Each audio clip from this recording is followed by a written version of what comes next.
ನಮಸ್ಕಾರ ಎಲ್ಲರಿಗೂ ಋತು ಲಾಗ್ಸ್ಗೆ ಸ್ವಾಗತ. ನಾನಿವತ್ತು ವೆಜಿಟೇಬಲ್ ದಮ್ ಬಿರಿಯಾನಿ ಯಾವ ರೀತಿ ಮಾಡೋದು ಅಂತ ತೋರಿಸ್ಕೊಡ್ತಾ ಇದ್ದೀನಿ. ಕೆಲವೊಬ್ಬರಿಗೆ ಗೊತ್ತಿರುತ್ತೆ, ಕೆಲವೊಬ್ಬರಿಗೆ ಗೊತ್ತಿರಲ್ಲ ವೆಜಿಟೇಬಲ್ ದಮ್ ಬಿರಿಯಾನಿ ಯಾವ ರೀತಿ ಮಾಡೋದು ಅಂತ. ಈ ರೀತಿಯಾಗಿ ಉದುರಾಗಿ ವೆಜಿಟೇಬಲ್ ದಮ್ ಬಿರಿಯಾನಿ ಮಾಡಲಿಕ್ಕೆ ಬೇಕಾಗಿರೋದು ಪುದೀನ 1 ಹಿಡಿಯಷ್ಟು, ಕೊತ್ತಂಬರಿ 1 ಹಿಡಿಯಷ್ಟು, ನಮಗೆ ಬೇಕಾಗಿರುವಂಥ ತರಕಾರಿಗಳು. ನಾನಿಲ್ಲಿ ಬಟಾಟೆ ಬೀನ್ಸನ್ನು ತೊಗೊಂಡಿನಿ, ಈರುಳ್ಳಿ, ಟೊಮೆಟೊ ಹಾಗೂ ಲಿಂಬು ಹಣ್ಣು, ನೆಕ್ಸ್ಟು ಪನ್ನೀರು ಮತ್ತು ಸೋಯಾಬೀನನ್ನು ನೆನೆ ಹಾಕಿ ನೀರನ್ನು ಸ್ಕ್ವೀಸ್ ಮಾಡಿ ಸೈಡಲ್ಲಿ ಎತ್ತಿಟ್ಕೊಂಡಿನಿ. ಅದಾದ ನಂತರ ಮೊದಲಿಗೆ ಈ ಪನ್ನೀರನ್ನು ನಾನು ಚಿಕ್ಕ ಚಿಕ್ಕ ಕ್ಯೂಬಾಗಿ ಕಟ್ ಮಾಡಿ ಎಣ್ಣೆಯಲ್ಲಿ ಈ ರೀತಿ ಫ್ರೈ ಮಾಡ್ಕೊಂಡಿನಿ. ಅಂದರೆ ಅಷ್ಟು ಸಾಫ್ಟ್ ಅನಿಸಲ್ಲ, ಅಷ್ಟು ಹಾರ್ಡ್ ಅನಿಸಲ್ಲ. ಈ ರೀತಿ ಮಾಡ್ಕೊಂಡು ನಾವು ಯೂಸ್ ಮಾಡಿಕೊಂಡ್ರೆ ಟೇಸ್ಟ್ ಚೆನ್ನಾಗಿರ್ತೈತಿ.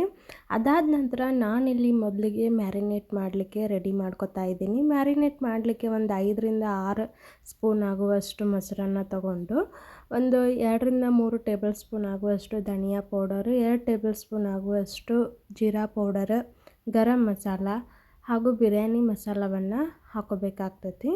ಇದಾದ ನಂತರ ರುಚಿಗೆ ತಕ್ಕಷ್ಟು ಉಪ್ಪು, ಅರಿಶಿನ ಪುಡಿ, 1 ಹಿಡಿಯಷ್ಟು ಪುದೀನ ಸೊಪ್ಪು, 1 ಹಿಡಿಯಷ್ಟು ಕೊತ್ತಂಬರಿ ಸೊಪ್ಪು ಹಾಗೂ ಕಟ್ ಮಾಡಿ ಇಟ್ಟಿರುವಂತಹ ಎಲ್ಲ ತರಕಾರಿಗಳನ್ನು ಸೇರಿಸ್ಕೋಬೇಕಾಗ್ತೈತಿ. ನಾನಿಲ್ಲಿ ಟೊಮೆಟೊ 1 ತೊಗೊಂಡಿದ್ದೆ, ಸೊ ಅದರಲ್ಲಿ ಒಂದು ಅರ್ಧ ಭಾಗ ಹಾಕಿ ಒಂದು ಅರ್ಧ ಭಾಗ ತೆಗೆದಿಟ್ಟಿದ್ದೀನಿ. ಅದಾದ ನಂತರ ಅರಿಶಿನ ಪುಡಿ ಹಾಗೂ ಖಾರದ ಪುಡಿಯನ್ನು ಸೇರಿಸ್ಕೊಂಡಿನಿ. ನಾನಿಲ್ಲಿ 3 ರಿಂದ 4 ಟೇಬಲ್ ಸ್ಪೂನ್ ಆಗುವಷ್ಟು ಖಾರದ ಪುಡಿಯನ್ನು ಹಾಕ್ಕೊಂಡಿದ್ದೀನಿ. ಖಾರ ನೀವು ಹೆಚ್ಚು ಕಮ್ಮಿ ಕೂಡ ಮಾಡ್ಕೋಬಹುದು. ಅದಾದ ನಂತರ ನಾನಿಲ್ಲಿ 1 ನಿಂಬೆ ಹಣ್ಣಿನ ರಸವನ್ನು ಕೂಡ ಇದರಲ್ಲೇ ಸ್ಕ್ವೀಸ್ ಮಾಡ್ಕೊಂಡೇನಿ. ಅದಾದ ನಂತರ 1 ಟೇಬಲ್ ಸ್ಪೂನ್ ಆಗುವಷ್ಟು ಅಲ್ಲ ಬೆಳ್ಳುಳ್ಳಿ ಪೇಸ್ಟನ್ನು ಹಾಕ್ಕೊಂಡು ಈ ರೀತಿಯಾಗಿ ಮಿಕ್ಸ್ ಮಾಡಿ ಎತ್ತಿಟ್ಕೋಬೇಕು. ಈ ರೀತಿ ಮೊಸರಿನಲ್ಲಿ ಎಲ್ಲ ಮಸಾಲೆ ಪದಾರ್ಥವನ್ನು ಹಾಕಿ ಆಮೇಲೆ ಕಟ್ ಮಾಡಿರುವಂತಹ ತರಕಾರಿಗಳನ್ನು ಹಾಕಿ ಈ ರೀತಿ ಮ್ಯಾರಿನೇಟ್ ಮಾಡಿಕೊಂಡ್ರೆ ಎಲ್ಲ ತರಕಾರಿಗಳಿಗೆ ಇದು ಸರಿಯಾಗಿ ಮಸಾಲ ಹೊಂದ್ಕೋತೈತಿ. ಏನಿಲ್ಲ ಅಂದರೂ ಒಂದು 10 ನಿಮಿಷ ಇದನ್ನು ರೆಸ್ಟಲ್ಲಿ ಬಿಡಬೇಕು. ಅದಾದ ನಂತರ ಫ್ರೈ ಆಗಿರುವಂತಹ ಪನ್ನೀರನ್ನು 1/4 ಭಾಗದಷ್ಟು ಮಾತ್ರ ನಾನಿಲ್ಲಿ ಹಾಕ್ಕೊಂಡಿದ್ದೀನಿ. 3/4 ಭಾಗದಷ್ಟು ಪನ್ನೀರನ್ನು ಎತ್ತಿಟ್ಕೊಂಡಿನಿ. ಅದನ್ನಲ್ಲಿ ಮ್ಯಾರಿನೇಟ್ ಮಾಡಲಿಕ್ಕೆ ಬಿಟ್ಟು ನಾನಿಲ್ಲಿ ಅಕ್ಕಿಯನ್ನು ತೊಗೊಂಡಿನಿ. ಟೋಟಲ್ಲಾಗಿ 2.5 ಲೋಟದಷ್ಟು ಅಕ್ಕಿಯನ್ನು ತೊಗೊಂಡಿನಿ. ನೀವೇ ನೋಡ್ತಾ ಇರ್ಬೋದು. 2.5 ಲೋಟದ ಅಕ್ಕಿಯನ್ನು ನೀಟಾಗಿ ತೊಳೆದು ಎತ್ತಿಟ್ಕೋಬೇಕು. ಏನಿಲ್ಲ ಅಂದರೂ ಒಂದು ಅರ್ಧ ಗಂಟೆ ಇದನ್ನು ನೆನೆ ಹಾಕಿ ಎತ್ತಿಟ್ಕೋಬೇಕು. ಅದಾದ ನಂತರ ನಾನಿಲ್ಲಿ ರೈಸಿಗೆ ರೆಡಿ ಮಾಡ್ಕೊಳ್ತಾ ಇದ್ದೀನಿ. ಒಂದು ಪಾತ್ರೆ ಒಳಗೆ ನೀರನ್ನು ಹಾಕಿ ಚಕ್ಕೆ, ದಾಲ್ಚಿನ್ನಿ, ಆಮೇಲೆ ಸ್ಟಾರ್ ಹೂವು ಅಂತ ಬರುತ್ತಲ್ಲ ಅದನ್ನು, ಏಲಕ್ಕಿಯನ್ನು ಹಾಕಿ ನೀರಲ್ಲಿ ಇದನ್ನು ಕುದಿಲಿಕ್ಕೆ ಇಡಬೇಕು. ಅದಾದ ನಂತರ ಕುದಿಯುವಂಥ ನೀರಿಗೆ ಅಕ್ಕಿಯನ್ನು ಸೇರಿಸ್ಕೋಬೇಕು. ಅದಾದ ನಂತರ ನೀವೇ ನೋಡ್ತಾ ಇರ್ಬೋದು, ರೈಸು ಕೂಡ ನಮಗೆ ಪರ್ಫೆಕ್ಟಾಗಿ ರೆಡಿ ಆಗೈತಿ. ಇದು ಅತಿ ಸಾಫ್ಟು ಅಲ್ಲ, ಅತಿ ಉದುರು ಅಲ್ಲ, ಆ ರೀತಿ ನಾವು ರೈಸ್ ಮಾಡ್ಕೋಬೇಕು. ಒಂದು ಕಡೆ ರೈಸ್ ರೆಡಿ ಆಗುತ್ತೆ, ಒಂದು ಕಡೆ ಮ್ಯಾರಿನೇಟ್ ಮಾಡಲಿಕ್ಕಿಟ್ಟೆ. ಆಮೇಲೆ ಮೊದಲಿಗೆ ನಾನಿಲ್ಲಿ ಈರುಳ್ಳಿಯನ್ನು ಕೂಡ ಫ್ರೈ ಮಾಡಿಕೊಂಡು ಎತ್ತಿಟ್ಕೊಂಡಾಯಿತು. ಸೊ ಆಲ್ಮೋಸ್ಟ್ ಎಲ್ಲ ಪ್ರೊಸೆಸ್ ಕಂಪ್ಲೀಟ್ ಆಯಿತು. ಸೊ ಇವಾಗ ಒಗ್ಗರಣೆಗೆ ರೆಡಿ ಮಾಡ್ಕೊಳ್ಳೋಣ. ಒಗ್ಗರಣೆಗೆ ಒಂದು ಕುಕ್ಕರನ್ನು ಬಿಸಿಗಿಟ್ಟು ಎಣ್ಣೆ ಹಾಕಿ ಜೀರಿಗೆ, ಸಾಸಿವೆ, ದಾಲ್ಚಿನ್ನಿಯನ್ನು ಮಾತ್ರ ಹಾಕ್ಕೊಂಡೆ ನಾನು. ಆಮೇಲೆ ಕರಿಬೇವು ಸೊಪ್ಪು, ನಾನಿಲ್ಲಿ ಈರುಳ್ಳಿಯನ್ನು ಸೈಡಲ್ಲಿ ಎತ್ತಿಟ್ಕೊಂಡನಲ್ಲ, ಆ ಈರುಳ್ಳಿ ಮತ್ತು ಟೊಮೆಟೊನೂ ಕೂಡ ಹಾಕ್ಕೊಂಡು ನೀಟಾಗಿ ಫ್ರೈ ಮಾಡ್ಕೋಬೇಕು. ಸ್ವಲ್ಪ ನಾನಿಲ್ಲಿ ಖಾರದ ಪುಡಿಯನ್ನು ಆ್ಯಡ್ ಮಾಡ್ಕೊಂಡಿನಿ, ಕಲರ್ ಬರಲಿ ಅಂತಂದು. ಅದಾದ ನಂತರ ಮ್ಯಾರಿನೇಟ್ ಮಾಡಿಟ್ಕೊಂಡಿರುವಂತಹ ಎಲ್ಲ ತರಕಾರಿಗಳನ್ನು ಕೂಡ ಈ ಟೈಮಲ್ಲಿ ಸೇರಿಸ್ಕೋಬೇಕು. ನೀವೇ ನೋಡ್ತಾ ಇರ್ಬೋದು ಎಷ್ಟು ಪರ್ಫೆಕ್ಟಾಗಿ ಎಲ್ಲದಕ್ಕೂ ಅದು ಸರಿಯಾಗಿ ಮೊಸರು ಮತ್ತು ಮಸಾಲ ಪದಾರ್ಥ ಹೊಂದ್ಕೊಂಡೈತಿ ಅಂತಂದು ಎಷ್ಟು ಮಸ್ತಾಗಿ ಕಾಣಿಸಾಕತೈತಿ. ಈ ಟೈಮಲ್ಲಿ ಲೋ ಟು ಮೀಡಿಯಮ್ ಫ್ಲೇಮನ್ನು ಇಟ್ಕೊಂಡು ನಾವು ಇದನ್ನು ಫ್ರೈ ಮಾಡ್ಕೋಬೇಕಾಗ್ತೈತಿ. ಅದಾದ ನಂತರ ಇದನ್ನು ಒಂದು 5 ನಿಮಿಷ ಲೋ ಟು ಮೀಡಿಯಮ್ ಫ್ಲೇಮ್ ಒಳಗೆ ಕುದಿಲಿಕ್ಕೆ ಬಿಡಬೇಕು. ಒಂದು 5 ನಿಮಿಷ ಆದಮೇಲೆ ಎಣ್ಣೆ ಮತ್ತು ಆ ಮಸಾಲೆ ಪದಾರ್ಥ ಹಾಗೂ ಮ್ಯಾರಿನೇಟ್ ಮಾಡಿಟ್ಕೊಂಡಿರುವಂತಹ ಎಲ್ಲ ತರಕಾರಿಗಳು ಎಷ್ಟು ನೀಟಾಗಿ ಬಾಯ್ಲ್ ಆಗೈತಿ ಅಂತಂದು ನೀವೇ ನೋಡ್ತಾ ಇರ್ಬೋದು. ಅದಾದ ನಂತರ ಟೇಸ್ಟ್ ಬ್ಯಾಲೆನ್ಸ್ ಮಾಡಲಿಕ್ಕೆ ನಾನಿಲ್ಲಿ ಸಕ್ಕರೆಯನ್ನು ಸೇರಿಸ್ಕೊಂಡಿನಿ.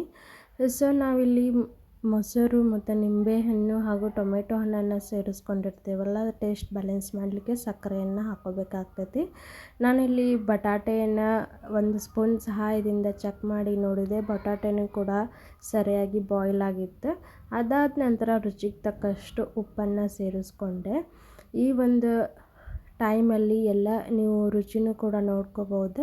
ಉಪ್ಪು ಅಥವಾ ಖಾರ ಕಡಿಮೆ ಅನಿಸಿದರೆ ಆ್ಯಡ್ ಮಾಡ್ಬೋದು. ಸೊ ಎಲ್ಲವೂ ಕೂಡ ಪರ್ಫೆಕ್ಟಾಗಿ ಬಂದಿತ್ತು. ನಾನು ಒಂದು ಸ್ವಲ್ಪ ಗ್ರೇವಿಯನ್ನು ಪಾತ್ರೆಗೆ ಟ್ರಾನ್ಸ್ಫರ್ ಮಾಡಿಕೊಂಡು ಅದೇ ಕುಕ್ಕರಲ್ಲಿ ರೆಡಿ ಮಾಡಿಟ್ಟಿರುವಂತಹ ರೈಸನ್ನು ಕೂಡ ಹಾಕ್ತಾಯಿದ್ದೀನಿ. ನೀವೇ ನೋಡ್ತಾ ಇರ್ಬೋದು. ಒಂದು ಲೇಯರ್ ಕೆಳಗಿನ ಲೇಯರ್ ಒಂದು ಸ್ವಲ್ಪ ಗ್ರೇವಿಯನ್ನು ಬಿಟ್ಟಿದ್ದೆ. ಆಮೇಲೆ ಇನ್ನೊಂದು ಲೇಯರ್ ನಾನಿಲ್ಲಿ ರೈಸನ್ನು ಹಾಕಿ ಆ ಲೇಯರ್ ಮೇಲೆ ರೆಡಿ ಮಾಡಿರುವಂತಹ ಗ್ರೇವಿಯನ್ನು ಸೇರಿಸ್ಕೊಂಡಿದ್ದೀನಿ. ನೀವೇ ನೋಡ್ತಾ ಇರ್ಬೋದು. ಈ ರೀತಿಯಾಗಿ layer by layer, 1 layer rice, 1 layer ready ಮಾಡಿರುವಂತಹ ಗ್ರೇವಿಯನ್ನು ಹಾಕ್ಕೊಂಡು ನಾವು ಇಲ್ಲಿ ಈರುಳ್ಳಿಯನ್ನು ಕೂಡ ಫ್ರೈ ಮಾಡಿ ಇಟ್ಟಿರ್ತೀವಲ್ಲ, ಆ ಫ್ರೈ ಮಾಡಿ ಇಟ್ಟಿರುವಂತಹ ಈರುಳ್ಳಿನೂ ಕೂಡ ಹಾಕೋಬೇಕಾಗ್ತೈತಿ. ಆಮೇಲೆ ಕೊತ್ತಂಬರಿ ಸೊಪ್ಪಿನಿಂದ ಡೆಕೋರೇಟ್ ಮಾಡಬೇಕಾಗ್ತೈತಿ. ಅದಾದ ನಂತರ ಮತ್ತೊಂದು ಲೇಯರು, ಅಪ್ಪರ್ ಮೋಸ್ಟ್ ಲೇಯರ್ ನಾವು ರೈಸನ್ನು ಹಾಕ್ಕೋಬೇಕಾಗ್ತೈತಿ. ಗ್ರೇವಿಯನ್ನು ರೈಸ್ ಮೇಲೆ ಗ್ರೇವಿಯನ್ನು ಹಾಕೋಬೇಕಾಗ್ತೈತಿ.